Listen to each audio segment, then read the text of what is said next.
सुनी सुनाई नए सब सच, श्राप या डर, हिम्मत है भूत या फ्राइडे। कुलदीप एक बहुत वेल स्टेबल और मशहूर फोटोग्राफर था। उसकी क्लिक की गई फोटोज आए दिन कई सारे सोशल मीडिया पेजेस और न्यूज़पेपर्स में देखे जाते थे। उसको बहुत सारे अवार्ड्स भी मिले थे। पर कुलदीप में रोज कुछ नया एक्सप्लोर करने की चाह बढ़ते जा रही थी। वो रोज कुछ फोटोज क्लिक करता, पोस्ट करता, सब जगह भेजता और अगले दिन कुछ और एक्साइटिंग ढूंढने निकल जाता। और ऐसे ही करते करते कुलदीप एक सुबह कसोल के पास एक बहुत गुमनाम से गांव जा पहुंचा, जिसके बारे में बहुत कम लोगों को पता है। और इसी वजह से वहां आते भी बहुत कम लोग हैं, जिस कारण आज भी वो जगह बहुत खूबसूरत और हरियाली से भरी पड़ी है। मानो जैसे कि धरती पे असली स्वर्ग यही है। हर तरफ बहुत घने जंगल, पहाड़, बगीचे, झरने, तालाब और खूबसूरत पहाड़ी जानवर, ये सब एक झलक में देख मानो कुलदीप की खुशी का कोई ठिकाना ही नहीं था। वो वहां आते के साथ अपने बैग से कैमरा को निकाल कुछ फोटोज क्लिक करने लगा। ये सब देख वो इतना एक्साइटेड हो गया जैसे मानो किसी बच्चे को एक नया खिलौना मिला हो।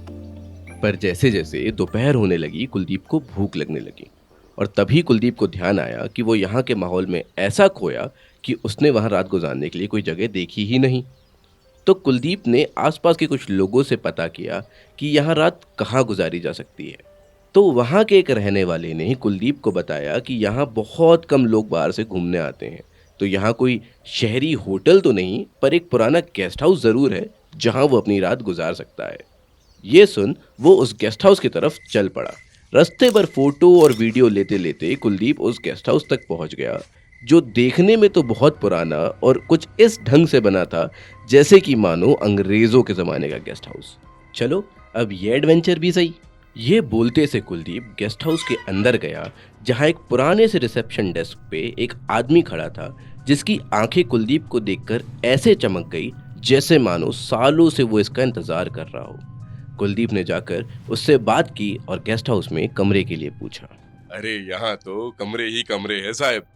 इस पिछड़े से गांव में कोई आता ही कहाँ है। चलो तो फिर मुझे कमरे की चाबी दे दो और मेरे लिए चाय और कुछ खाने के लिए ले आओ। ये सुनते से रिसेप्शन वाले आदमी ने कुलदीप के हाथ से पैसे और आई कार्ड लिए और उसके हाथ में कमरे की चाबी रख दी। और कुलदीप का बैग उठा के उसको रास्ता दिखाते वो कमरे तक ले गया। और कमरे से बाहर जाते समय मुस्कुराते हुए वो एक ऐसी बात बोल गया जिसे सुन कुलदीप हैरान रह गया। अरे साहब, एक बात तो मैं बोलना भूल ही गया। आप जितना चाहे उतने मजे करें, पर इस गेस्ट हाउस में रात के 8 बजे के बाद बाहर से अंदर आना और अंदर से बाहर जाना सख्त मना है।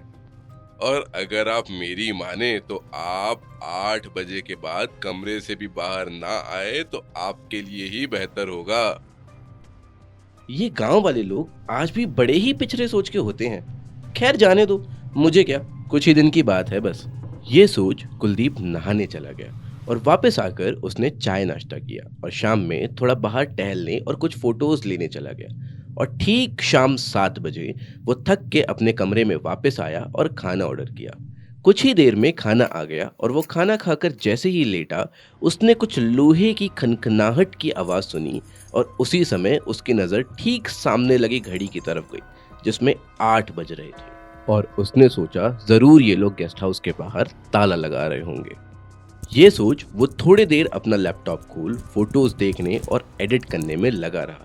और जैसे ही उसने फिर सामने देखा तो घड़ी में 11:30 बज रहे थे और उसी समय उसे बाहर से किसी के चलने की आवाज़ आई। पहले तो उसने ध्यान नहीं दिया, फिर एकदम से उसे उस रिसेप्शन वाले आदमी की बात याद आई।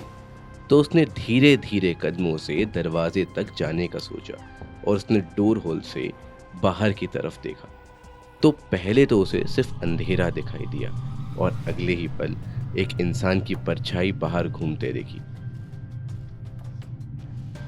तो उसने मन में सोचा कि जरूर यहाँ का कोई आदमी बाहर राउंड पे होगा या कोई चौकीदार भी हो सकता है।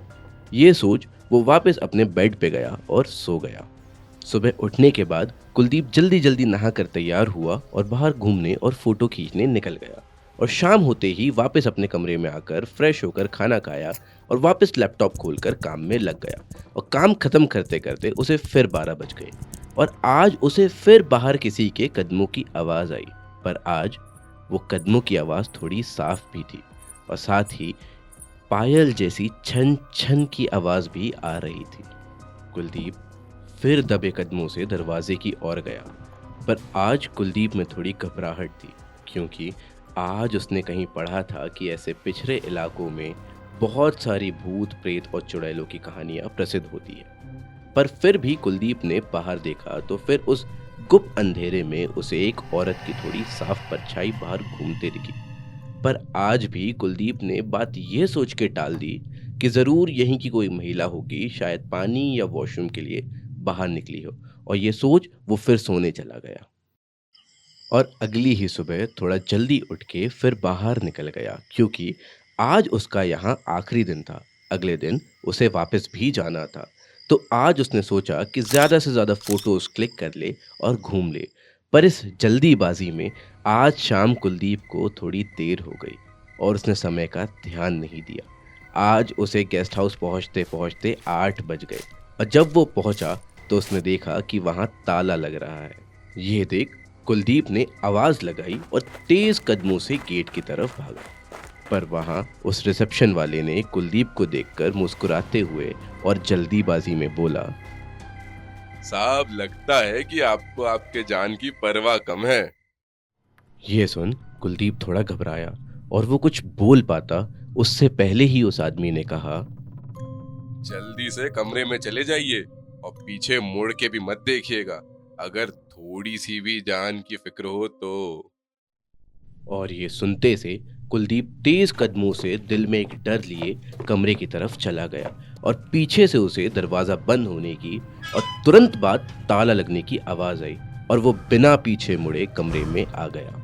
पर आज देर होने के कारण कुलदीप को खाना नहीं मिला और ऊपर से रिसेप्शन वाले की डरावनी बातों से कुलदीप को चिड़चिड़ाहट हो गई और उसने सोचा कि आज तो पूरी रात जाग कर देखूंगा कि बाहर ऐसा क्या है जो यहाँ इतना हंगामा है इस बात का।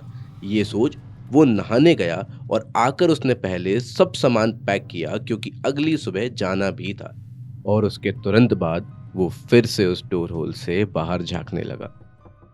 पर आज कुछ अलग था। आज रोज जैसा नहीं हुआ। आज उसे बाहर ना कोई परछाई दिखी ना अंधेरा। उसे बस कुछ भूरा और लाल सा दिखा, हर तरफ मानो जैसे कोई उसके डोर होल को किसी चीज से ढक दिया गया हो। थोड़ी देर कुलदीप ऐसे ही देखता रहा और फिर बेड पर आकर लेटा और सोचा, जरूर इन लोगों ने मेरा डोर होल बंद कर दिया होगा, कुछ तो चल रहा है यहाँ। पर मुझे क्या, मुझे तो कल कैसे भी यहाँ से निकलना है। ये सोच कुलदीप गहरी नींद सो गया और अगली ही सुबह उठकर नहाकर बैग उठाकर चल दिया और रिसेप्शन पे जाके पैसे देकर बोला, अरे क्या है ऐसा यहाँ जो आप लोगों ने इतनी पाबंदियां लगा रखी हैं? कभी आप हमारे शहर आइए, रात के 2 बजे भी आपको इतनी चकाचौंध और रोशनी मिलेगी जितनी आपने यहाँ दिन में भी नहीं देखी होगी। ये सुनते ही रिसेप्शन वाले ने एक अजीब सी मुस्कुराहट के साथ बोला, साहब सच बताऊं तो यह जगह शापित है। आप शहरी लोग नहीं मानेंगे, पर यही सच है। आपकी ही तरह मैं भी नहीं मानता था, पर यहाँ की कहानी है कि यह गेस्ट हाउस अंग्रेजों का था और अंग्रेज यहाँ पे काला जादू करवा के अपने दुश्मनों को नुकसान पहुंचाते थे। और एक रोज ऐसे ही काला जादू करते वक्त ठीक रात 8 बजे एक डायन की जल के मौत हो गई और लोग कहते हैं वो डायन ने उन अंग्रेजों को भी जला के मार दिया। आज भी वो डायन यहाँ रोज रात 8 बजे बाहर घूमती है और उसकी आंखें भूरी और लाल रंग की है। रिसेप्शन वाले की बात खत्म होते से कुलदीप के शरीर में मानो खून सूख गया हो। वो कुछ समझ ही नहीं पाया। उसे बस पिछली रात का डोर होल से बाहर देखा गया दृश्य याद आया, जो कि सिर्फ भूरा और लाल सा था। उसे देख रिसेप्शन वाले ने एक अजीब सी आवाज में बोला, लगता है हर चीज को जानने की दिलचस्पी आपको भी उतनी ही है जितनी की मुझे। और ये बोलते के साथ रिसेप्शन वाले ने अपने गले से मफलर हटाया और उल्टा घूम गया, और उसके गले के पीछे भी पंजे के जले हुए वैसे ही निशान थे जैसे अब कुलदीप के गले के पीछे हैं। उस रोज तो कुलदीप वहां से निकल गया, पर आज भी कुलदीप को अपने डोर होल से बाहर देखने में पसीने छूट जाते हैं। आज भी उसके सपनों में वो आंखें उसे घूरती रहती है। तो आप भी आज के बाद देर रात डोर होल में देखने से पहले 2 बार सोचिएगा। क्या पता वही आंखें आप पर भी नजर बनाए बैठी हों।